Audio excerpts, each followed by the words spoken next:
में बैठक होती थी शनिवार का, तब और ज्यादा उसको ऑनलाइन भी कर दिया गया है और सारा भी डाटा अप टू डेट है। ये थाना में जो भी व्यक्ति जाएंगे तो उनका पूरा डिटेल रहता है, उसका नाम, आधार संख्या, विवादित जमीन का रकबा, सारा चीज। दिव्यांग के मामला में ये कहना है कि थाना में जाने में भी अगर अक्षम है तो हम लोग सभी थाना को हम लोग निर्देश दे देते हैं, अंचलाधिकारी को भी निर्देश दे देंगे कि कोई भी फोन अगर जाएगा तो उसको घर पर जाके ही उसके कंप्लेन को रिसीव कर लेंगे और फिर उसी तरह जो प्रोसेस ऑनलाइन वाला है सारा चीज हम लोग ऑनलाइन भी करा देंगे, क्योंकि उसका भी ऑनलाइन में आना चाहिए। मान लीजिए कि जो थाना में गया उसका तो सारा चीज रिकॉर्ड मेंटेन हो रहा है, उसमें अंतिम निष्पादन या अंतिम आदेश क्या हो है कोई भी देख सकता है। तो उसी तरह दिव्यांग को हम लोग प्रायोरिटी बेसिस पे और घर पे जाके ही उसका आवेदन लेंगे और उसका निष्पादन कराएंगे। इसके लिए अलग से हम लोग लेटर भी जारी कर देंगे। जिनको कार्ड ही नहीं है तो आरटीपीएस पर अप्लाई करेंगे और उनको पीएचएच वाला कार्ड जनरेट हो जाएगा। सर पहले से जो अंत्योदय था और उसके बाद में पीएचएच हो गया है सर। कौन बोल रहे हैं? कार्ड अब पीएचएच हो गया विकलांगों के, उसके लिए क्या करना है सर? क्योंकि वहाँ से सिंगल परिवार है, अब पहले मिलता था 35 किलो, अब मिल रहा है 5 केजी।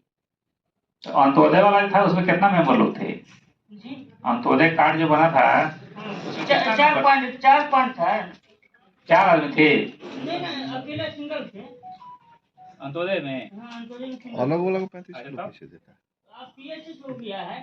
अच्छा, उसको मैंने क्या अंत्योदय मिलेगा या पीएचएच? उसको अलग से आवेदन दीजिएगा, हम लोग उसमें देख लेंगे, देखने के बाद ही पता चल पाएगा कि क्या प्रॉब्लम है उसमें। सर से मिले थे तो बोले थे कि उसको नहीं है कार्ड, वो अपना आरटीपीएस पर कर देगा, उसको पीएचएच वाला कार्ड हम लोग उपलब्ध करा देंगे, उसमें टाइम भी नहीं लगेगा।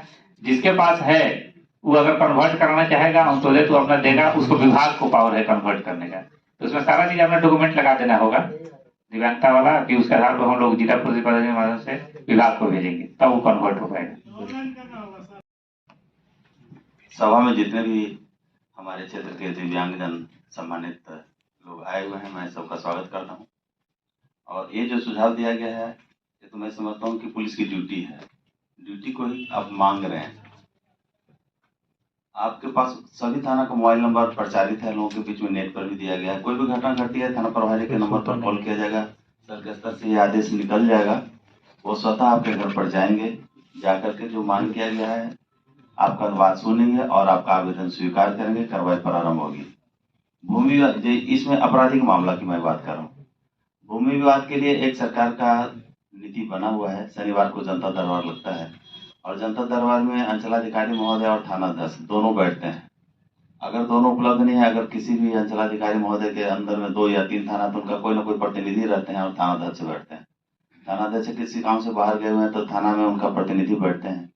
तो शनिवार का शनिवार ये जनता दरबार लगता है। तो भूमि विवाद के लिए तो ऐसे आवेदन जनता दरबार में देना है, लेकिन जो आने में अक्षम है, बेड पर लेटे हुए हैं, घर में बैठे हुए हैं, उनको बाहर निकलने में परेशानी होती है, उसकी भी सूचना जाएगी। तो मैं सर से भी आग्रह करूंगा, अंचलाधिकारी महोदय और मेरे थाना की तरफ से टीम उनके घर पर जाएगा और जाकर के इस मामला को जनता दरबार समाप्त होने के बाद अगर मामला ऐसा आता है तो देखेगा। इस तरह का सूचना सर के आदेश से निकल जाएगा। और मैं इन्हीं शब्दों के साथ शुभकामना के साथ आने वाला समय में जो भी उनकी सुविधाएं मिल रही है स्वास्थ्य विभाग के द्वारा, चाहे रेलवे का कंसेशन हो या यूडीआईडी का मामला हो, उस पर जहां तक मेरे द्वारा हो सकता है वो मैं जरूर करने का प्रयास करूंगा।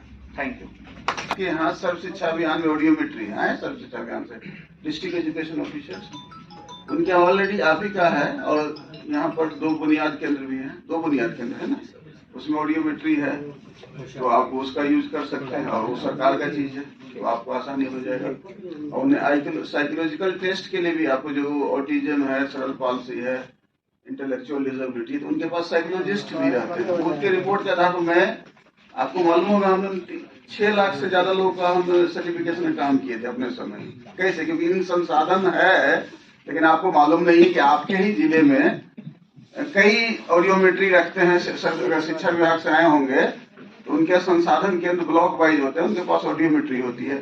बुनियाद केंद्र के पास चलंत गाड़ी है, उससे ऑडियोमेट्री कर सकते हैं। मंद बुद्धि बच्चे का, ऑटिज्म बच्चे का, हमारे दिनेश जी हैं, इनके बच्चे कहाँ गए दिनेश जी? हाँ, उनके दो बच्चे ऑटिज्म से ग्रसित हैं। तो आप ये सोचिए कि आने वाले समय में 68 में एक बच्चा पैदा हो रहा है ऑटिज्म का, आउट ऑफ 68 एक बच्चा ऑटिज्म का पैदा हो रहा है, बहुत तेजी से फैल रहा है। तो आपको तो आपको देखना पड़ेगा कि ऑलरेडी है। आपके मुजफ्फरपुर में ही जब हमने मोबाइल कैंप लगाया था तो एक दिन में करीब लगता है 42-43 सर्टिफिकेट बने थे ना, बने हुए थे ना? जी सर। तो कैसे बना? इसी संसाधन को, इसीलिए संसाधन है एक्चुअली पता नहीं है मैंने सिविल सर्जन साहब, तो आपको लगता है वो आसानी से हो जाएगा, आपको कुछ करने नहीं। सरकार जैसे मंगलवार को अगर सदर हॉस्पिटल में नहीं है तो वहाँ व्यवस्था हो जाए, कैसे होगा? अगल बगल का जो ब्लॉक में होगा DPO के द्वारा, क्या सभी ब्लॉक में है मालूम है? उसके माने मंगलवार को जैसे सदर हॉस्पिटल में जो आए कराली, अभी तत्काल कोई अचीवमेंट हो जाएगी। हाँ, कम से कम यही तो करा दें, उन्हीं को रिक्रूट करवा दीजिए। बुनियाद के अंदर गाड़ी तो लगा रहता है, अब नहीं आता है उसमें, वो फील्ड में भी नहीं जाता है गाड़ी, अब गाड़ी नहीं आती है। उनके आप ही का कंट्रोल में है। बुनियाद के अंदर जो है, बुनियाद के अंदर से आए हैं ना? हाँ, आए हैं। गाड़ी जाती है सर? नहीं जाती है गाड़ी सर, नहीं जाती है। काहे झूठ फूट का? नहीं तो अब मंगल को मंगलवार कर दीजिए ना, गाड़ी को यहाँ रिक्रूट कर दीजिए। एक सदर में ही मंगल को भेज दिया जाए ना, यहाँ मैक्सिमम यहीं पर एक हो जाएगा। DPO साहब कंट्रोल में है बुनियाद के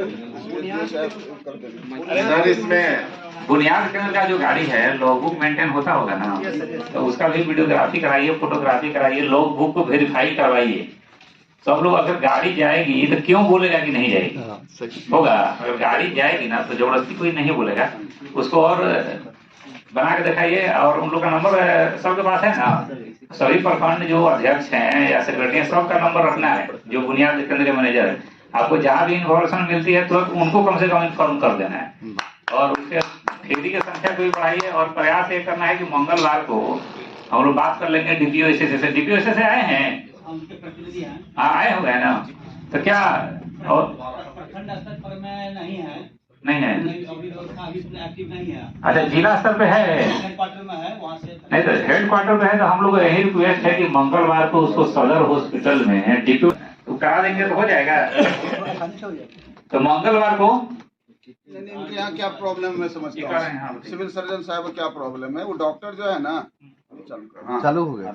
देखिए जो लोग होते हैं प्रोफेशनल होते हैं, उनके वजह से कि MCI नंबर डालता है डॉक्टर, ये लोग डालता है RCI नंबर। सिविल सर्जन साहब नोट कर लीजिए, RCI नंबर CRR नंबर होता है, रिहेबिलिटेशन काउंसिल ऑफ इंडिया के प्रोफेशनल्स होते हैं, जैसे हमारे पास भी CRR नंबर।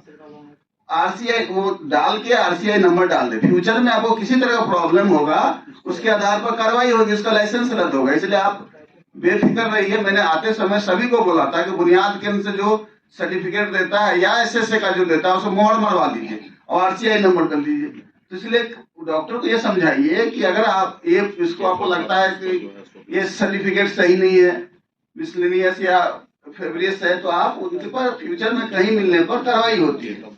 तो आपका वो डॉक्टर्स के साथ जब इंटरेक्शन हो जाएगा ये बता दीजिएगा, तो हमको लगता है कि समस्या दूर हो जाएगी। मैंने आपका डॉक्टर जो सर्टिफाई साइन करता है उनको भी कॉन्फिडेंस में लेना जरूरी है।